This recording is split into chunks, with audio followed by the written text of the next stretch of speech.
कि हो सकता है आप अपने जीवन के अंधकार भरे हुए समय से होकर गुजर रहे हो, मुश्किलें हो, बाधाएं हो, रुकावटें हो, कुछ समझ नहीं आ रहा कि क्या करना चाहिए। जो आपने नहीं सोचा वो आपके जीवन में हो रहा है और आप सोच रहे हैं कैसे इस परिस्थिति से आप बाहर निकले, कैसे इस अंधकार भरे हुए समय से आप बाहर निकले। तो आज शाम में परमेश्वर का वचन आपको उत्साहित करता है। आपको निराश होने की आवश्यकता नहीं है। यह अंधकार भरा समय, यह कठिन समय, यह मुश्किल समय ही आपको आगे बढ़ाएगा। इस मुश्किल समय में आप परिपक्व होते चले जाएंगे और अपने जीवन में आगे बढ़ेंगे। आप ये ना सोचें कि यह कठिन समय, यह मुश्किल समय मुझे नीचे गिरा देगा, मुझे पीछे धकेल देगा। नहीं, यह मुश्किल समय आपको और आगे बढ़ाएगा, आपको जीवन के हर एक क्षेत्र में आगे बढ़ाएगा। क्यों मैं ये सब कह रहा हूं? हम लोग देखते हैं मूसा के जीवन में, मूसा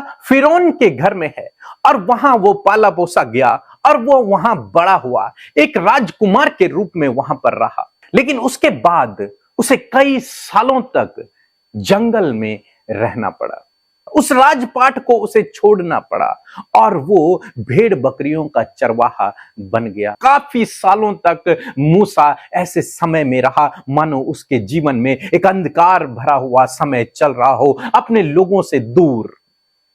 जो उसने कभी नहीं सोचा ऐसे उसके जीवन में हो रहा है।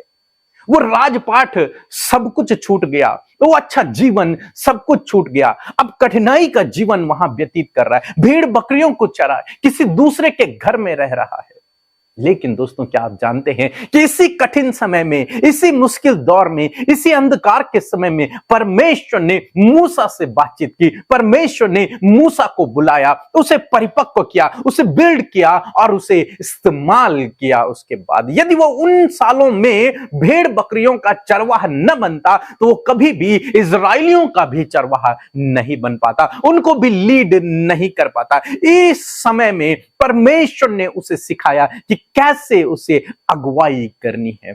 जिस प्रकार से भेड़ बकरियों का एक लीडर होता है, भेड़ बकरियों का एक चरवाहा होता है, वो उन्हें चराता है, वो उन्हें अलग अलग जगह पर लेकर के जाता है, उसी प्रकार से उसे भविष्य में करना था। इसलिए उसके जीवन में यह समय आया और जब वो इस दौर से होकर गुजरा तो उसे आगे जब इजराइलियों को छुड़ाना था उसे कोई दिक्कत नहीं हुई, क्योंकि उसे पता था भेड़ बकरियों को कैसे लीड करना है। परमेश्वर ने उसे वो बातें उस अंधकार समय में, उस कठिन समय में, उस मुश्किल दौर में उसे सब कुछ सिखा दिया था, उसे परिपक्व कर दिया था। तो वो अंधकार का समय, वो कठिन समय, वो मुश्किल समय उसके जीवन में इसलिए नहीं था कि मूसा बर्बाद हो जाए, पीछे हट जाए और वो मर जाए वहीं, नहीं, बल्कि उसे आगे बढ़ाने के लिए था। उसके बाद आप जानते हैं कि उसने मिस्र से इजरायलियों को छुड़ाया और उन्हें कनान देश तक पहुंचाया, उनकी अगुवाई की। इसीलिए परमेश्वर का वचन आज शाम में आपको उत्साहित करता है कि यदि आप ऐसे समय से होकर गुजर रहे हैं तो आप डरे नहीं, आप घबराएं नहीं, आप निराश न होएं, परमेश्वर पे भरोसा रखें, वो आपके लिए काम करेगा। एक वचन हम लोग पढ़ेंगे, भजन संहिता की किताब उसका 23 अध्याय और 4 पद, जहां पर कुछ इस प्रकार से लिखा है। चाहे मैं घोर अंधकार से भरी हुई तराई में होकर चलूं, तो भी हानि से न डरूंगा, क्योंकि तू मेरे साथ रहता है। तेरे सोटे और तेरी लाठी से मुझे शांति मिलती है। आमीन। दोस्तों, यहां पर परमेश्वर का वचन कहता है, दाऊद कहते हैं कि चाहे मैं घोर अंधकार भरी हुई तराई से होकर जाऊं तो भी मैं हानि से न डरूंगा। चाहे मेरे जीवन में कितना भी कठिन समय क्यों ना आ जाए, मैं हानि से नहीं डरूंगा, क्योंकि परमेश्वर तू मेरे साथ में है। और आज शाम में मैं आपको उत्साहित करूंगा। हो सकता है आप मूसा की तरह कठिन समय में हो, लेकिन परमेश्वर आपके साथ में है। हो सकता है भजनकार की तरह कठिन समय से होकर गुजर रहे हैं, अंधकार भरे हुए तराई से होकर गुजर रहे हैं, इस दौर से होकर गुजर रहे हैं, लेकिन परमेश्वर आपके साथ में है। वो आपको नहीं छोड़ेगा, वो आपको कभी भी नहीं त्यागेगा। दोस्तों, ये कठिन समय आपको तैयार कर रहा है आगे के लिए, आपके भविष्य के लिए। आप निराश न हों कि मैं कठिन समय से होकर गुजर रहा हूं। नहीं, यदि आप गुजर रहे हैं, आपके भविष्य में एक सुबह आने वाली है।